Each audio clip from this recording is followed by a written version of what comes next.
Primeiro deles, a ideia de uma divindade, de que existe Deus ou deuses que comandam a terra. Esse é o primeiro. Segundo ponto de todas as religiões, existe no homem algo de imaterial que sobrevive à morte. Então a ideia da imortalidade, a ideia de que existe alguma coisa em nós que não é material, não está num povo só, está espalhado no mundo inteiro. Os nossos povos aqui, se nós formos consultar os nossos povos barés, tupinambás, os mura, qualquer povo indígena da nossa região, os urueu-auau, quem nós quisermos, todos eles possuem a ideia de que existe vida após a morte. Ué, mas se eles não tinham WhatsApp, se não tinham internet, como é que sabem? Só há uma explicação. É porque deve ser verdade.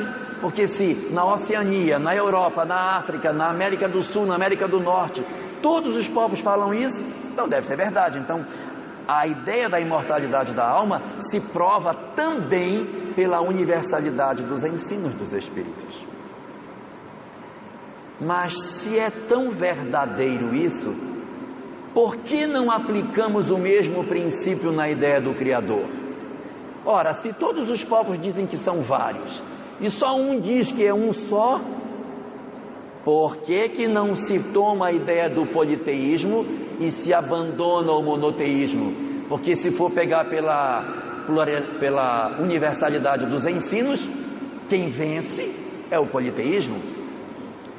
E aí existe um raciocínio que precisa ser feito.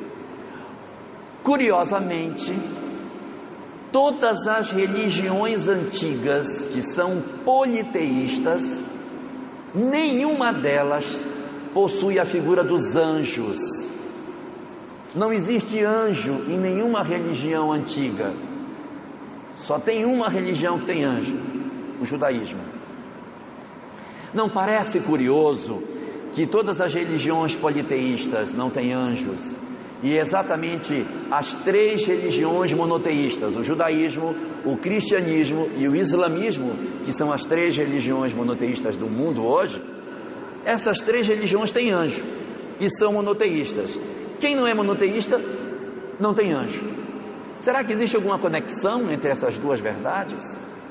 Existe. A conexão é através de um princípio espírita chamado mediunidade. O que aconteceu na história antiga? Os povos antigos, por conta das suas mediunidades, das suas faculdades mediúnicas, viam as entidades espirituais com as quais lidavam. Eles não podiam negar que existia alguma coisa, porque eu vejo que existe fora da matéria algumas entidades. E na falta de um nome melhor, nós vamos chamá-los de deuses. Observemos nós que os deuses antigos não são criadores. Os deuses antigos são protetores. Eu tenho a deusa da caça, eu tenho o deus da beleza, eu tenho a deusa da agricultura, eu tenho vários deuses, mas eu não tenho efetivamente deuses que criam, só tenho um que cria. Isso significa dizer que na verdade os deuses não são bem deuses, eles são mais protetores em aspectos específicos. E quando a gente vai para o judaísmo, para o monoteísmo, o que a gente observa? Nós observamos nele que existe um Deus criador. Mas o que houve com os judeus? Os judeus dizem, não, realmente existe um Deus criador, mas eu não posso negar que eu vejo coisas, porque os espíritos se manifestavam, mas eles não podiam chamar de deuses, porque os deuses não existem, eu só tenho um Deus. O que é que eu vou fazer para resolver o problema e dizer que existe Deus, mas existe um negócio que eu não sei dizer o que é, mas que eu vejo? Então, a solução que o monoteísmo usou foi dizer, existem anjos. Se eu for fazer um paralelo, eu posso dizer, os anjos são os espíritos que se comunicam com os homens. E que são os deuses? São os espíritos que se comunicam com os homens. E o que é Deus? Deus é o Criador, que está de um lado e está do outro. Então nós não temos, por essa ótica, conflito para que o monoteísmo seja a doutrina dominante. Nós iríamos encontrar um raciocínio feito por Platão na Grécia Antiga, discutindo sobre o politeísmo e o monoteísmo e a prova da existência de um único Deus, que é aproveitado por Kardec no livro A Gênese, que está fazendo 150 anos, no seu capítulo 3º, aonde ele diz: ora, Deus não pode ser múltiplos, não posso ter vários deuses, porque existe unidade de vistas no universo, então não tem dois, só pode ter um. Mas vamos admitir que tivesse mais de um. Se um pudesse mais e um pudesse menos, existiriam coisas que esse Deus menor não poderia fazer. Se ele não pode tudo, então esse aqui não é Deus, então fica sendo só um.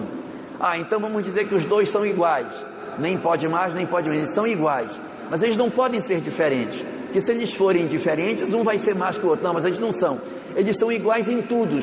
Então se eles são iguais em tudo, eles são só um, que eles não podem ter diferença. Nós voltamos para a ideia de um Deus único. Kardec faz essa análise no livro A Gênese, exatamente no capítulo 3º da primeira parte do livro A Gênese. E é dentro dessa leitura, dessa interpretação, que nós vamos encontrar a estrutura daquilo que o Espiritismo nos apresenta. Então, as religiões antigas, possuindo seus 4 pontos, são a existência de Deus, 2, a existência da alma, 3, existe um código de conduta. Todas as religiões têm um código de conduta, que elas seguem esse código de conduta, dizendo o que é bom, o que é ruim, se fizer isso é bom, se não fizer isso é mal. Olha, você tem que seguir essa cartilha para ser feliz do lado de lá. Então todas têm um código de conduta. E 4, todas falam de um julgamento após a morte. E depois da morte, os espíritos serão julgados. Então esses 4 pontos eles estão presentes em todas as religiões antigas.